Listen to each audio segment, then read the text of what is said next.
The condition of aphasia strikes at the core of being a person, our ability to communicate. Imagine if you couldn't talk to your children or spouse, read the morning newspaper, send a text to a friend, or order a cup of coffee at the local coffee shop. How much of today did you spend either talking, listening, reading, or writing? What would your life be like tomorrow if you suddenly couldn't communicate? Aphasia alters life profoundly and calls for a holistic intervention approach that returns the stroke survivor to living his or her life to its fullest potential. This holistic intervention model is called the Life Participation Approach to Aphasia. It has changed the way I practice speech-language pathology, and it has helped thousands of people who are currently living with aphasia. And with your assistance, it can help thousands more. When I first started practicing speech-language pathology more than 30 years ago, I was taught an approach that focused on a medical model of healthcare. This medical model considered a person with aphasia as someone who was ill, needing the care of healthcare experts to fix or cure their condition. However, cure is not always possible for people with aphasia. Even with excellent therapy, people with aphasia may be left with significant language impairment due to the size and location of the stroke in their brain. When I practiced under the medical model of healthcare, I found that the people I worked with could often gain some success in communicating with me in the therapy room, but they were typically unable to use these therapy gains where and when they needed it most, at home with their family members or with others in their social circles or in the wider community. And after therapy ended, these people with aphasia often became isolated and withdrawn. I felt that I had failed as a therapist, and my patients with aphasia felt as though they had failed as well. My success as a therapist changed when I embraced a social model of healthcare. A social model sees communication access for people with aphasia as being the responsibility of everyone: the person with aphasia, family members, healthcare workers, and community, businesses, and organizations.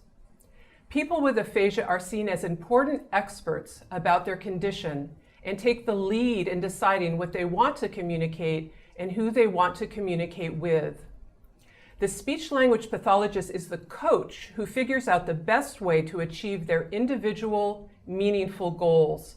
And just like a wheelchair ramp is designed to offer people with physical challenges access to healthcare, businesses, and life in general, communication access is essential for people trying to navigate life with aphasia. Everyone becomes a critical partner by making their homes, businesses, and services accessible for communication. Participating in activities of one's choosing is at the core to well-being. The Life Participation Approach to Aphasia provides a framework for all healthcare professionals to work on meaningful communication changes by creating communication access at all levels of healthcare. And a Life Participation Approach to Aphasia is concerned with providing each person with aphasia communication access and choice at each step of their return to community life. The Life Participation Approach begins the moment paramedics or emergency personnel answer that 911 call.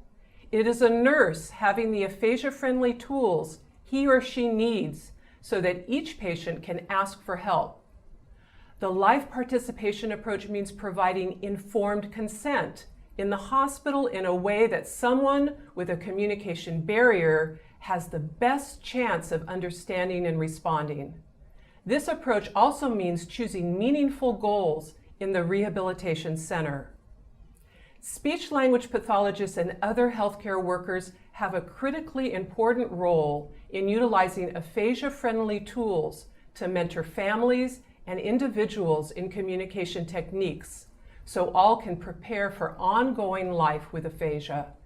And importantly, The life participation approach is about assisting people with aphasia in re-engaging in activities of choice for the rest of their lives. With this model of service, the coffee shop will have an aphasia-friendly, picture-based menu. Not only will this help people with aphasia, it will also help non-English speakers and all people who know more than they can say. Changing outcomes for people with aphasia depends on each of us.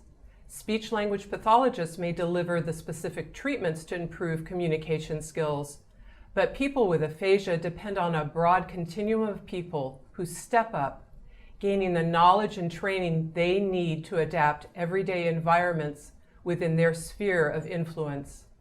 This is why the life participation approach to aphasia is so exciting to me. People with aphasia don't have to be isolated and withdrawn. Instead, they can get back to their lives and re-engage in the world all around them. I hope you will join me and others in creating a world where all people with aphasia participate fully in life.